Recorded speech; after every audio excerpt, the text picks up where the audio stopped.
Okay, Megan will start.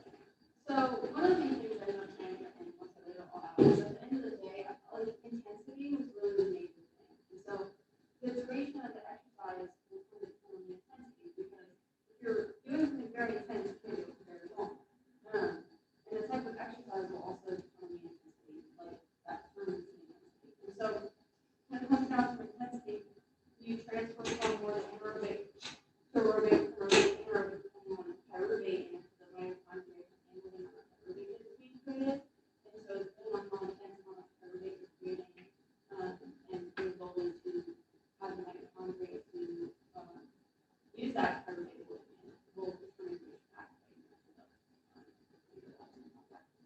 Okay. It's not a lot more, but that's basically the gist. That's the basic gist. Okay. What Megan said is generally good. There's probably one overarching principle, to me, that she didn't mention. One thing that is going to relate to all of that and kind of determine, all of those things that she's talking about.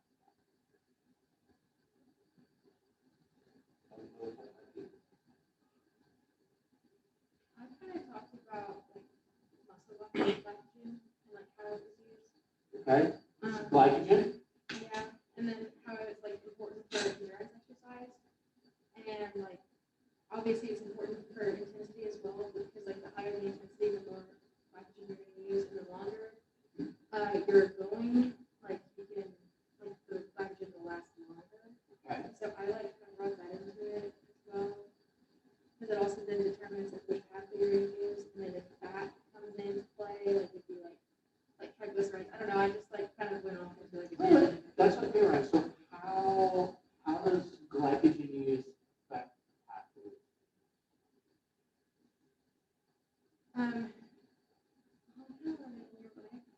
It's okay. That's fine. I said that glycogen are used exponentially in aerobic metabolism because eventually it will go through the Krebs cycle and then Absolutely. Got it. Maybe another thing to look at is the metabolic byproducts that occur and cause you to cause alterations in the pathways that are going to be used. There's some general necessity. They're decreasing the intensity at which you're going at. Okay. I agree with Megan. I think that I kind of said the same thing. Intensity is one of the largest components because it kind of determines duration. Kind of type of exercise. So let's go on that, you guys. I agree that intensity is probably the most important. Piece. Okay. Why? Because intensity, yes, can determine duration, right? And those things. But when I raise or lower the intensity of exercise, what is actually changing?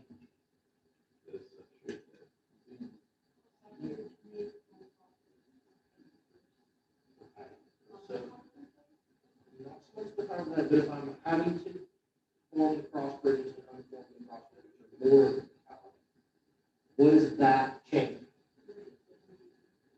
Rate of change is supply versus demand. So, as intensity goes up, energy demand goes up, right? And so, when demand goes up, then I have to increase the amount of ATP that I'm getting from somewhere, right? And so then that may then drive how long I can go, because if demand is really, really high, I only have a finite amount, why we have to slow down the sprint question. I've only got a finite amount of ATP and creatine phosphate and those things. I only make so much via glycolysis so quickly at the start. And so at some point, demand is so high, I can't match it, so I have to slow down, right? Either because there's physically not enough ATP to keep cycling, or because the metabolic byproduct buildups, okay? But then, remember, what's going to affect substrate? So demand is going to play some role on the pathway that we're using. How might demand alter the substrate So at higher intensity exercises, which substrate am I more likely to use? Carbohydrates. Alex, why do you think I'm going to be more likely to use carbohydrates at higher exercises? That is absolutely right.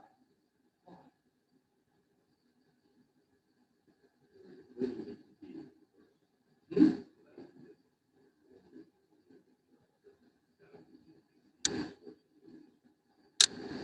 Okay, you're right that it's the next energy source, but I guess my question is why? Why is that? Why are we not going to use fat?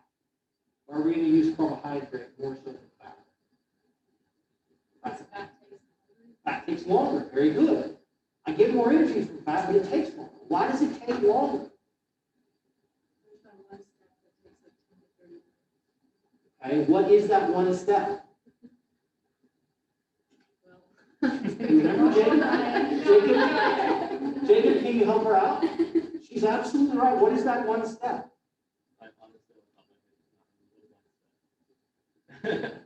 Where is the fat?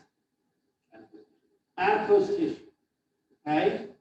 How do I get it out of the adipose tissue? Lipolysis. Okay? How long does it take? What's going to stimulate lipolysis? And how long does it take? Epinephrine, norepinephrine. Okay? Right? Okay? Shocking. Right, so shockingly, what do we think the increase in epinephrine and norepinephrine during exercise correlates best with?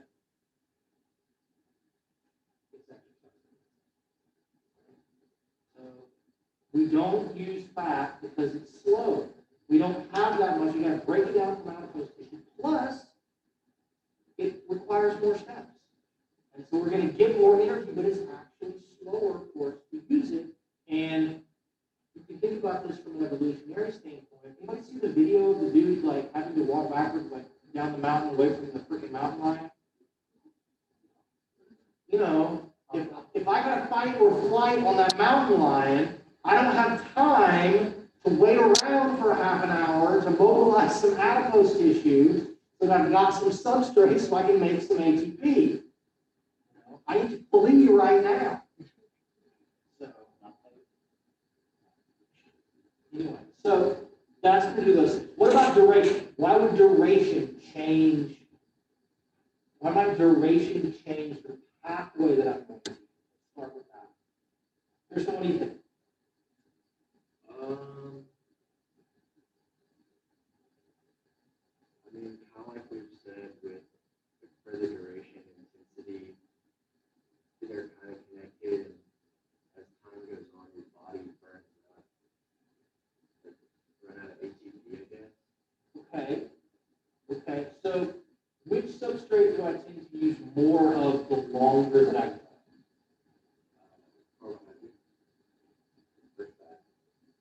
Yes, it is one of those. Although protein use will also go up the longer that we go, but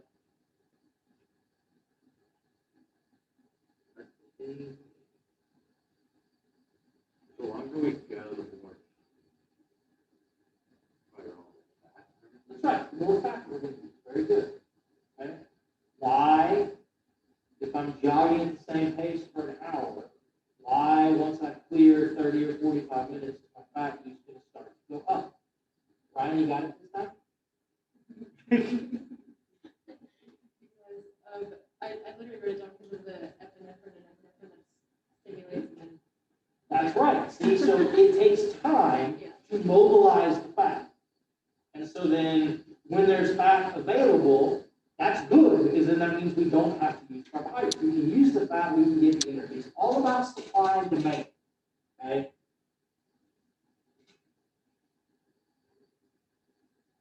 Thought escaped my head.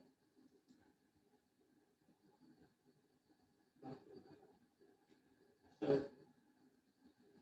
the muscle needs the ATP. And at least for a very short window of time, it doesn't care of where that energy comes. It doesn't care what pathway pathway. It doesn't care what substrate it uses. It just knows in some ways we need energy, give it to me, let's go. But then once we clear kind of that initial little window, then it does matter, right? The speed of the pathways matter, the availability of each individual substrate matters, and the time that it takes us to run those substrates through each individual pathway. So all of these things are kind of working together. Right? So as duration goes up, we're going to shift. As early on in duration, the pathway will shift. Because if energy demand is low enough, I can meet demand with oxygen first, glycolysis second, and then being able to have it to meet demand in the air pathways as long as I'm at a low enough intensity. Right, we can get through that oxygen deficit period and work okay. Right? But if we're at a really, really high metabolic demand, we're going to blow through those things and we're going to need more energy. We've not spun up aerobic metabolism, so we're going to have to slow down basically to the point where we can more closely match demand to what we can actually supply. And then maybe once it speeds up, we can speed back up a little bit as that goes along. Okay? And then remember, there are also going to be things that are going to drive the pathway. ADP drives the pathway. Okay? Calcium sometimes drives the pathway. The availability of glucose drives the pathway. Or if you make hydrogen ions, then it shuts everything down. Yeah.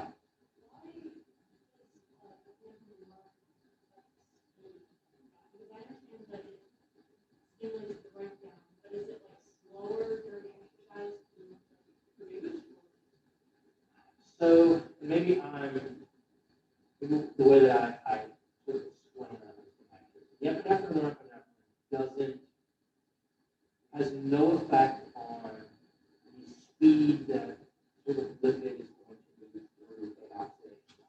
It doesn't actually directly affect the path. But what it does do is it is going to make more fat available over time.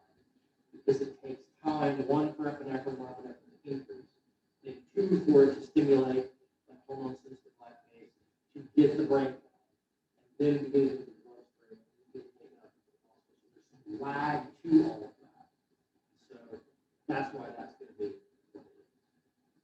Maybe I may have explained that in a slightly confusing. It doesn't directly affect the speed of the pathway.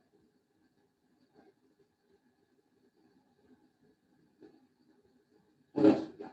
You could say you're going to make a fasting state if you're drinking caffeine or any caffeine that you're stimulating beta oxidation through just reduction of caffeine in the fasting state all the time.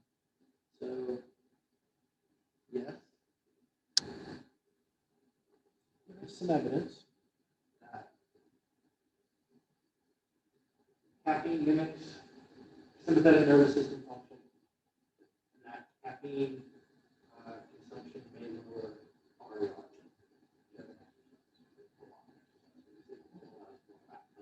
It raises metabolic rate, and it may mobilize faster. Basically, all diet. Right? So, enough caffeine is basically just that. Let's be real. Right? And so, they originally thought that was one of the ways that caffeine improved endurance exercise. Promoted the use of fat, therefore you want to use muscle ratio, use muscle glycogen to improve your performance. Then they figured out that like it would help you in like 10-minute time trial where you weren't going to blow through all the muscle glycogen. They did some actual research studies looking at the effects of caffeine on directly labeled metabolism. It didn't seem to even though it looks like it does, right? It lowers RER, but it doesn't seem to actually directly affect it. But yes, that would be a way. So diet can affect those things, right? if I'm on a keto diet, I have my corn nuts, and I'm gonna go eat, I'm gonna eat keto waffles, avocado on it or something for dinner, which I am not, I assure you. I don't do any of those things. Carbs are by far my favorite thing in the world to eat. Then you're altering the amount of carbohydrate that's in it. You're going to get plenty from gluconeogenesis. You're going to be okay. But that may alter.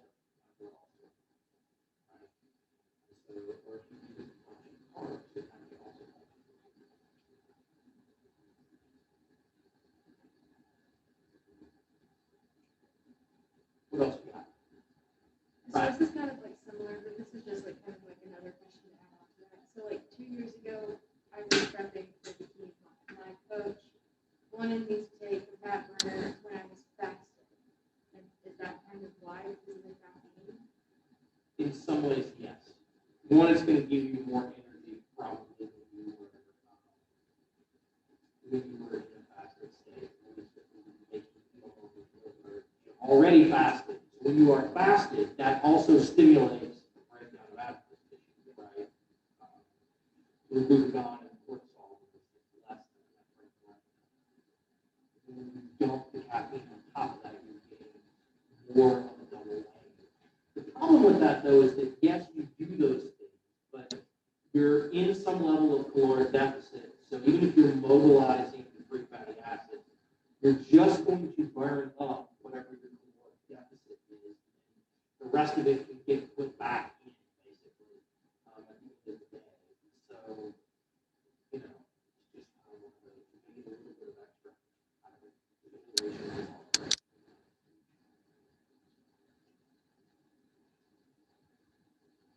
That's what we need to all be coaches for these sort of bodybuilding and fitness competitions. Just don't eat. That's the solution.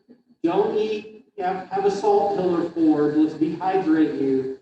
Now you're ready to go. Right? And super dark spray tan. And we're on.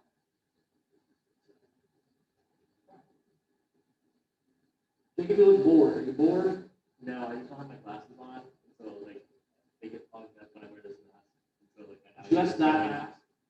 Yeah, this mask in particular for some reason plugs it more, so like my eyes go in and out of like focus a lot. Sorry. No, it's okay. I was just, it's Thursday, right? It's been one of those weeks. We have a very anxious basset hound at home that, like, when it thunders now, he like freaks the hell out. And now it's gotten to where when the wind blows, he freaks out because he associates the wind blowing with the thunderstorm, right? And so we have to be very careful because if they get upset and those things, and they might wake up Ellis, and if Ellis is awake and upset, then everybody is in a bad place. So I had to go sleep on the couch at about 1 o'clock in the morning last night so I could let Truman on the couch with me. So we won't let him in the bed. If we let Truman in the bed, then we have to let Gus in the bed. And if those two are in the bed, then there's no room for anybody else in the bed. So there we have it. So I can appreciate, all sorts of things. All right, well, you want to move on and talk about new stuff?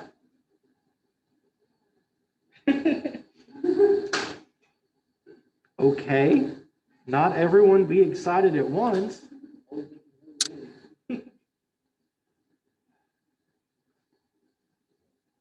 That's always the risk one runs when you give back the test at the start of class, is that nobody will pay attention after you give back the tests. But I always feel like it's particularly cruel to be like, oh no, I have the test, but we're going to lecture for an hour first.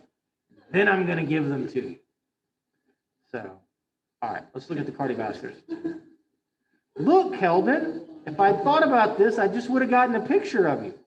You could have put smiling Keldon here and been like, look, what up? It's time for protein. Your favorite thing. All right. So, I don't know. Oop, oop. Okay. Grow science. What about whey protein? Does it work?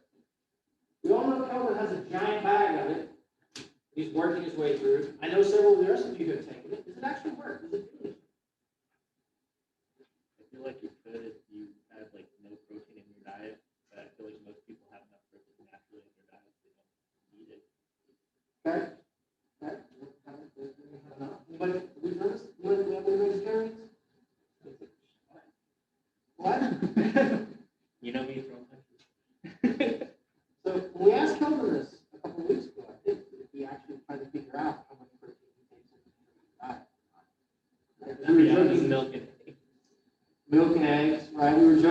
concern about big man Cameron, who's just like, I will have 5 Big Macs today, and just figure, eat all the macros, and it eventually will be okay.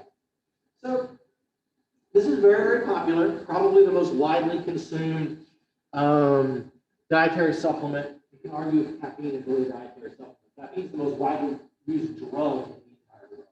Caffeine is, in fact, a drug in those things.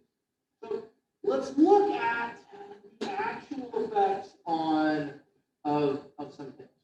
So what you can see here is the effect of whey protein or soy protein supplementation combined with resistance training, okay, in young adults.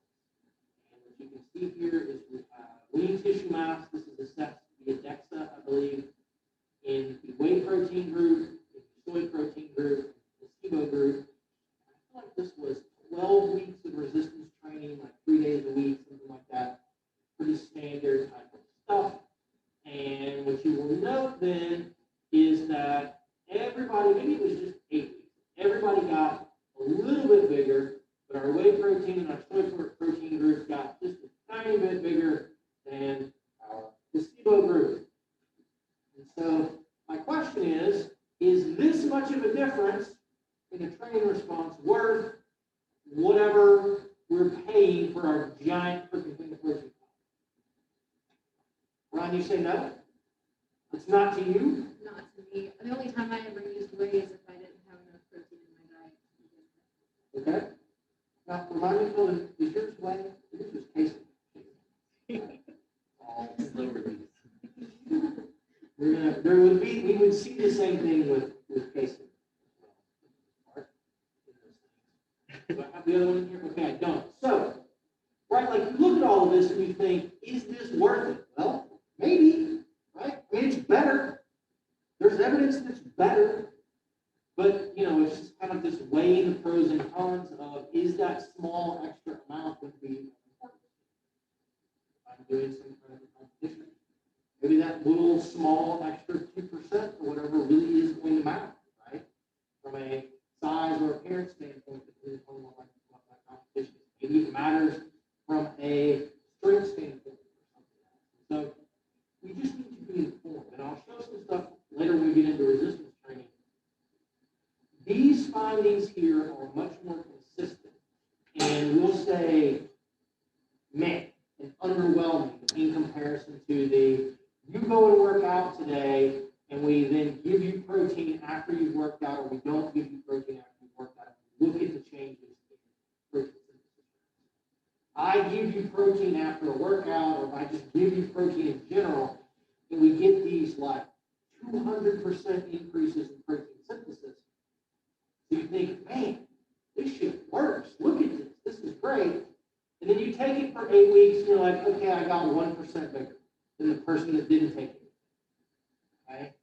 And so there is a bit of a mismatch, and so we have to be very careful about acute studies versus chronic training. This is why resistance training and things that control muscle mass especially are so difficult to interpret, and they're so difficult to do.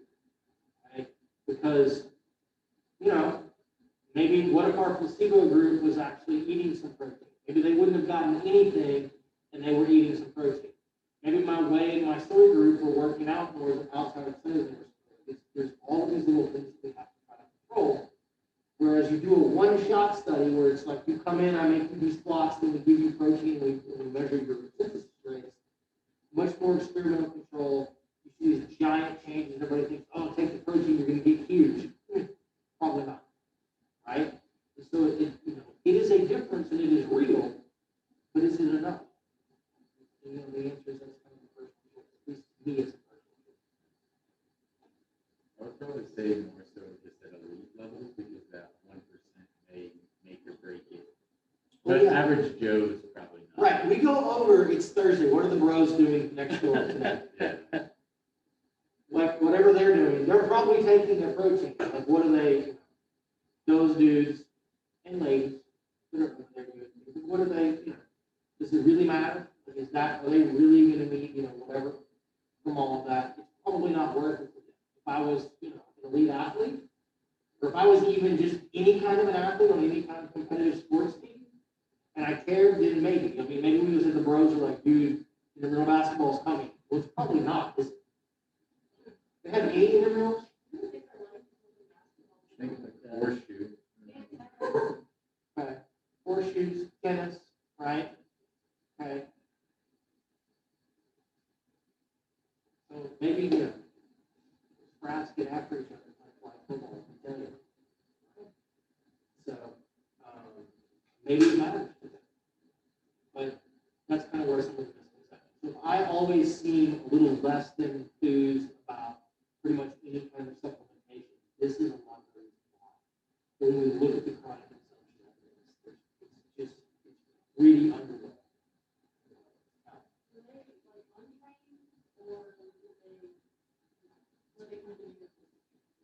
So, if I'm remembering correctly, you would expect them to be responders to this. This you could argue that this looks like, and again, they didn't zoom in very well. So they went from like, it's like 50 to 54. It might be, and that might be a couple of kilograms. It's 5 or 6 pounds or something. Increase in muscle mass, which is nothing to sneeze at. It's not like they were trained folks that you think maybe they were to reach their genetic condition. They expect them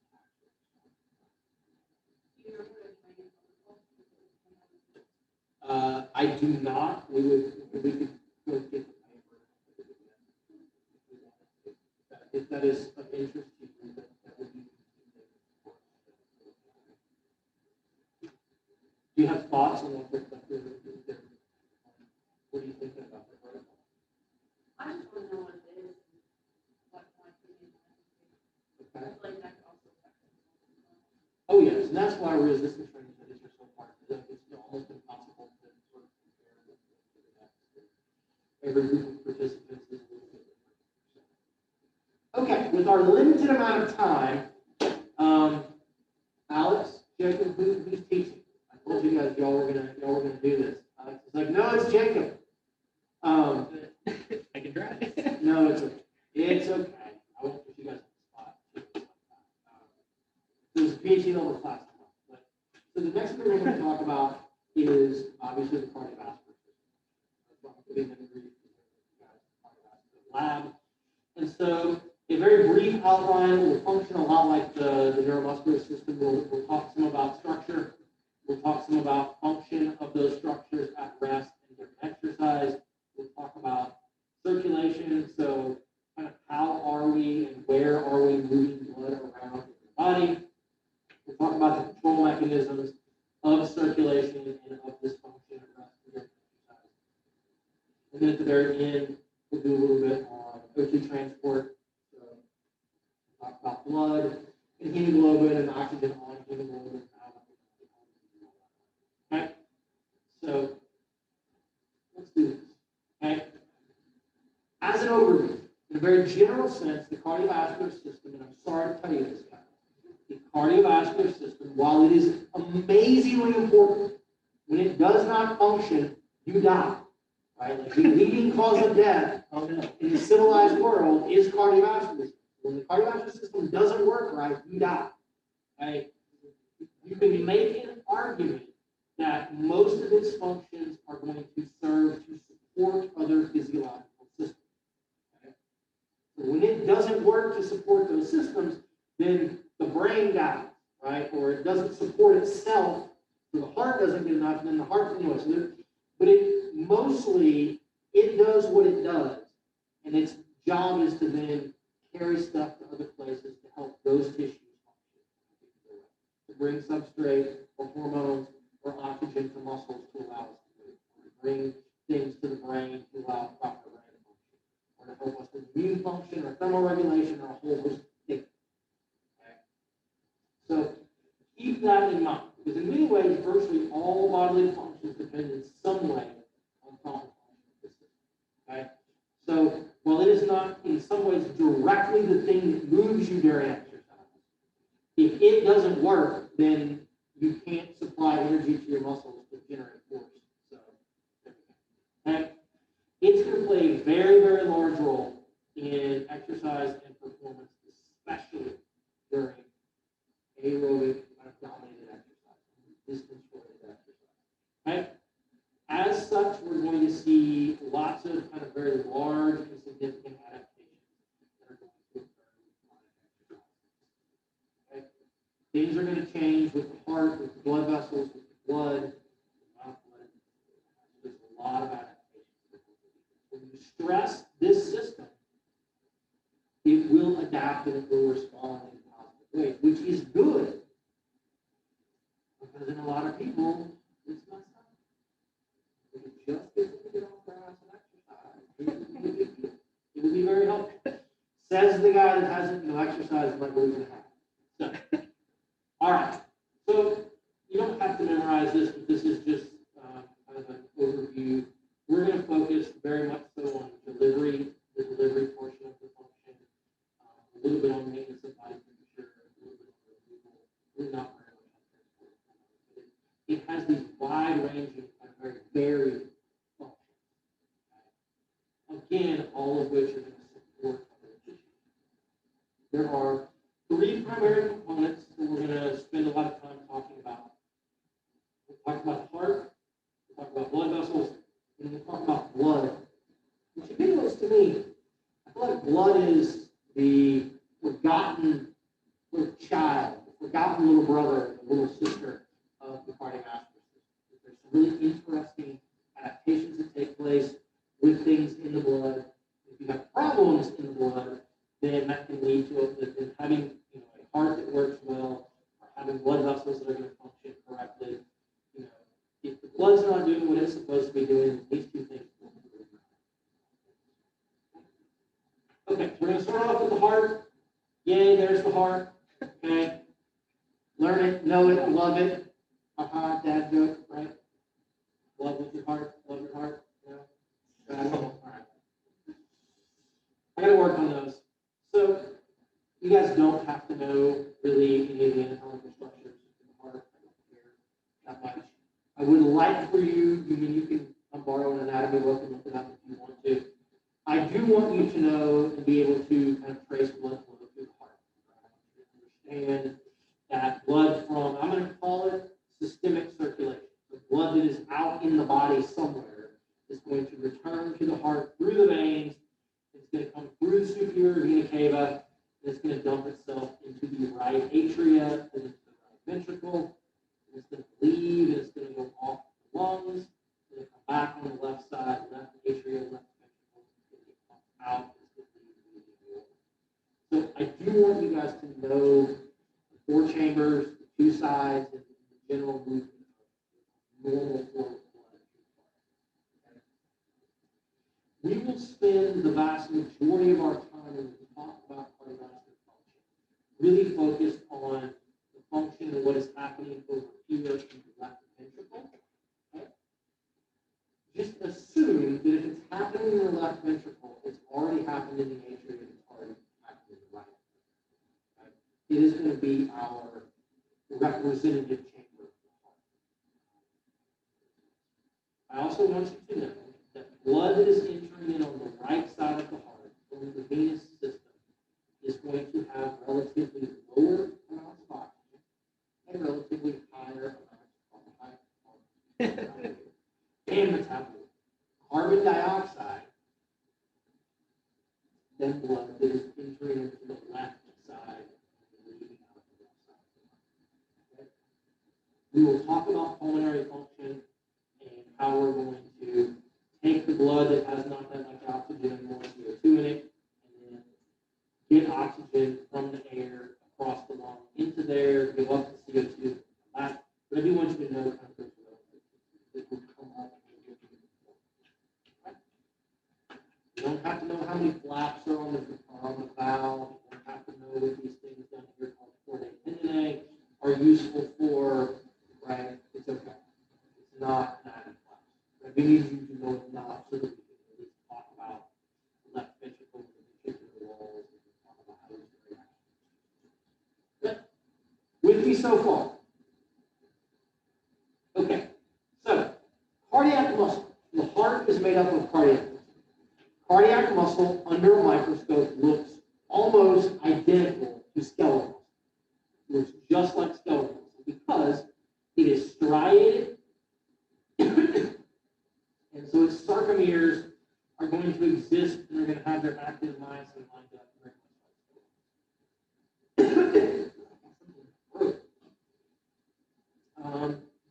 What's going to make cardiac muscle look a little bit different than skeletal muscle is it has this really extensive capillary network, and about 40% of cytoplasmic volume in cardiac muscle is fibrin. Whereas in skeletal muscle, on the high end, it's maybe 5 or 6 or 7%. Okay? 40% of volume is fibrin. So guess what cardiac muscle is really good at doing? Yes, but that's not really the purpose of the mitochondria, Jake. Because of the mitochondria, what's it really good at? Aerobic metabolism, right? So if I do aerobic metabolism, what am I not going to make very much of? Lactate. Okay? I do this as an example in my undergraduate class. Sometimes most people find it always. Imagine this. Okay? Pearson, how old are you? 22. 22. Your heart has been beating nonstop for not quite 23 years, but 22 and a half, or how old you are, add another like 7.5 or 8 months onto that. That's how long your heart's been beating. All day, every day. Is it tired? Your heart tired? Probably, I would be. Right? Can you imagine? Right? Can you imagine if you'd been doing squats? Basically, a squat every 0.8 of a second for 20 straight years. Can you imagine how tired your legs would be? Or you'd be doing, you would have some quads, now let me tell you. Right? Been doing some curls, right? Since then, I've been doing bench pressing. Can you imagine that? Okay? Think about just doing the same exercise at 1 repetition a second for even like 2 straight hours. Look how tired and fatigued you're going to be. And yet your heart's been beating, no problem. Right? No problem. That's always astounding to me. And as we'll see in a couple of other slides, you don't even have to think about it. Right? It just beats. It's great. You can imagine you'd be like, track. Then like you're walking like me, like you forget, oh shit, I forgot. My heart's not there, now I passed out. Okay?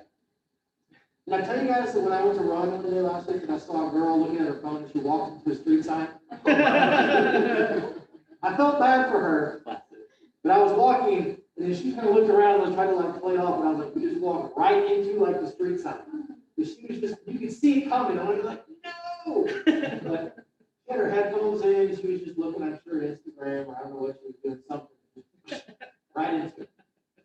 So, speaking of things you have to think about. Okay? So about 40% of cytoplasmic volume is mitochondria. So it has this huge ability to use oxygen and make ATP without having to make lactic acid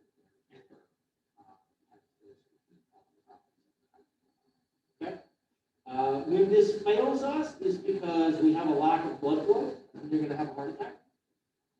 So we won't really talk about that in this class. It's got this very, very massive capacity, which is good because it's always contracted. So there are a few specialized structures in cardiac muscle that are going to separate it from skeletal muscle. There are these special structures called desmosomes. They're going to help hold the individual cardiac muscle fibers together on either end.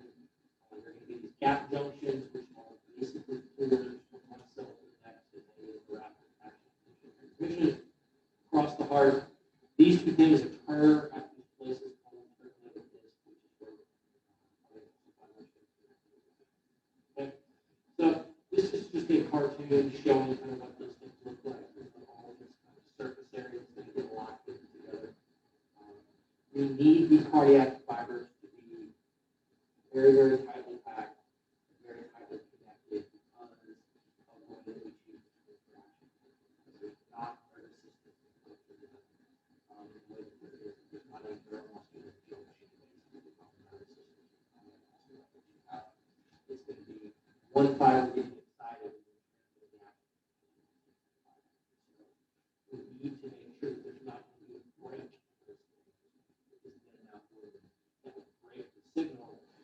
break the signal, then it's like you're on Grey's Anatomy and your EKG's going all flat, which means you're about to die. So they're going to get the shock paddle out. I assume that happens on Grey's Anatomy. To be honest, I haven't seen that to the Grey's. It's like 15 years ago, it's still on. Okay, so how does the heart contract? This is going to be one of the things that we have to understand or trying to figure out what's going to happen during exercise. It's going to make no sense to us. Okay? So the heart experiences under normal conditions what we would call a synchronous contraction, where all of the cardiac muscle is going to contract or none of it. Okay? You're going to get all four chambers that are going to go. They're going to be slightly offset so the blood can move. But in general, it's much like an action. It's going to be all or none. Okay? Cardiac cells have an intrinsic rhythmicity.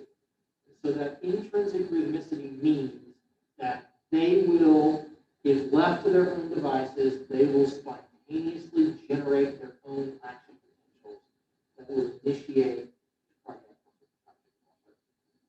Okay? We do not require any kind of external stimulus, although we can respond and change how quickly that's going to happen based upon some external signals. We don't have to happen. Okay?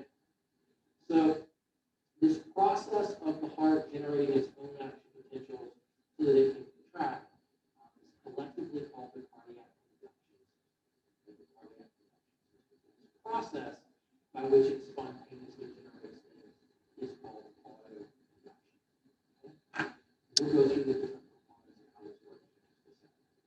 The intrinsic rate of contraction, nothing applied, is approximately 72 contractions or 72 beats per minute.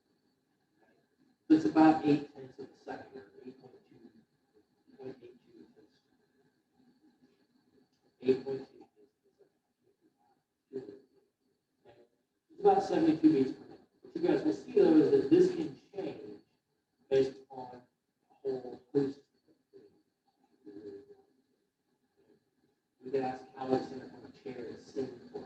We can change the heart rate. So here's the cardiac conduction system. It's going to consist of these four structures: SA node, AV node, we call it AV bundle. This is what it's spelled is, and then some nerve fibers called the. So if you look at the cartoon, you've got the right side of the heart here, the left side of the heart here. Remember, we're looking into the person's chest, so the right side is always going to be the left. So the SA node, this is the place where most cardiac conduction is going to be initiated. This is often termed the pacemaker. So SA node here, in the kind of upper portion of the right atrium, it is going to have these things called leaky sodium channels. They're going to spontaneously let some sodium in, and then spontaneously we're going to move the membrane potential towards threshold, and then it will fire. So then we're going to get an action potential in the SA. It will spread across the right ventricle from one piece of cardiac muscle tissue to the next, and then it may reach this thing called the atrioventricular. It's named AV because it sits between the atria and the ventricle. This is going to be some nerve tissue that's going to help us move the depolarization from the atria to the ventricle. Okay? So the AV node is going to be connected to this thing called the bundle of discs, which are nerve fibers that are going to run down the septum or the mid portion here of the heart. They're then going to go down to the apex, down at the bottom, and then turn back up. Okay? And as they turn back up, they're going to begin to branch off into the Purkinje fibers, and they're going to spread the action potential. So these nerve tissue, these kind of bundles of nerve tissue, will allow for faster transmission of action potential than will occur across the surface of cardiac muscle all by itself. So what we can do with this thing is, you may be thinking, well, I'm going to get it to right here.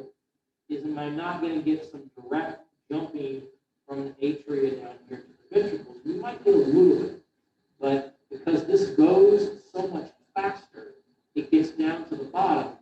And then we start depolarizing down at the bottom, kind of towards the apex of the heart. And it's going to contract in this rhythmic kind of ringing motion from the bottom, and it's going to ring and push the blood up, because you will note that blood that leaves either of the ventricles, it leaves out the top. And so it's like my daughter, she's not very good at this, other than for making a mess. You've got to squeeze the bottom of your little pouch of applesauce. To squeeze, you guys will know this. Squeeze it up to the top to get the applesauce out, or whatever is in the pouch out, so that you can eat it. Right? And so that's exactly what happens in the heart. So it's useful for us to get down from the bottom, have this contract first, contract up. This thing will kind of push and push the blood out. Okay.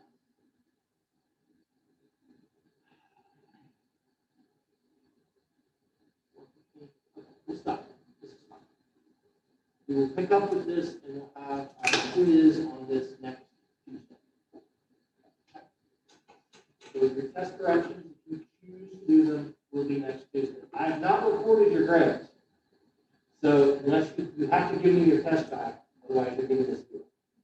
So I have no idea what you actually know. Okay? Sweet. All right. Oh yeah, I do want your critical thinking. So I will take those, and you guys have a good weekend. Do we play football this weekend? I assume we do. Does it matter at this point? I think it's at 11. Okay.